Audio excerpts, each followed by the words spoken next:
حضرت عبداللہ ابن عباس رضی اللہ تعالیٰ عنہ سے مروی ایک روایت ہے، میں ایک دن حضور کے پیچھے بیٹھا ہوا تھا، سواری میں حضور کا ردیف تھا، تو حضور نے فرمایا، اے بیٹے، اے لڑکے، میں تجھے کچھ کلمات سکھاتا ہوں، تو اللہ کے حقوق کا خیال رکھ تو وہ تیری حفاظت فرمائے گا۔ تو اللہ تعالیٰ جل شانہ کے احکام کی حفاظت کر، تو اسے اپنے سامنے پائے گا۔ اذا سألت فاسأل اللہ، جب سوال کرے تو اللہ سے ہی سوال کرے، اللہ سے مانگنے کا مزاج پیدا کر لیں کہ فرمایا تمہارے جوتے کا تسمہ بھی ٹوٹ جائے تو وہ بھی اللہ سے مانگو۔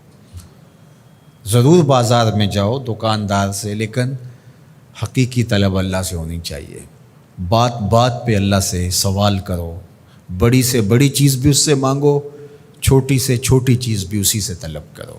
ہماری ساری ضرورتوں کا کفیل ہمارا رب، ہمارا مالک ہے۔ تو دوسری نصیحت یہ کی کہ جب تو استعانت طلب کرے، مدد طلب کرے تو اللہ سے ہی استعانت طلب کرے۔ وعلم، اور جان کہ اگر ساری امت، سارے لوگ، پوری قوم جمع ہو کے تمہیں فائدہ پہنچانے کی کوشش میں لگ جائیں تو تمہیں وہی فائدہ پہنچا سکتے ہیں جو تیرے لیے تیرے رب نے لکھا ہے۔ اور فرمایا وَإِنِ اجْتَمَعُوا عَلَىٰ أَن يَضُرُّوكَ بِشَيْءٍ، اور اگر تمہیں نقصان پہنچانے کے درپے ہو جائیں، لَمْ يَضُرُّوكَ إِلَّا بِشَيْءٍ قَدْ كَتَبَهُ اللَّهُ عَلَيْكَ، تو تجھے صرف وہی نقصان پہنچا سکتے ہیں جو اللہ نے تیرے لیے لکھا ہے۔ سارا زمانہ بھی مخالف ہو جائے، تیرا کچھ نہیں بگاڑ سکتا۔ ہاں، تیرے مقدر میں اگر کوئی چیز، کوئی بگاڑ لکھا ہے تو وہ ہوگا، اس کا ذریعہ وہ بن جائیں گے۔ تو اس لیے پھر اسی سے مانگو، اسی سے طلب کرو۔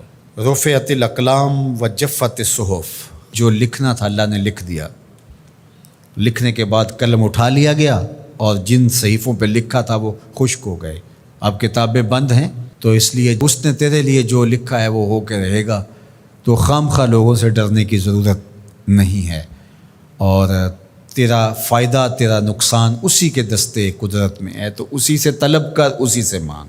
اور فرمایا تو اللہ تعالیٰ جل شانہ کو رخاء میں، خوشحالی میں یاد کر،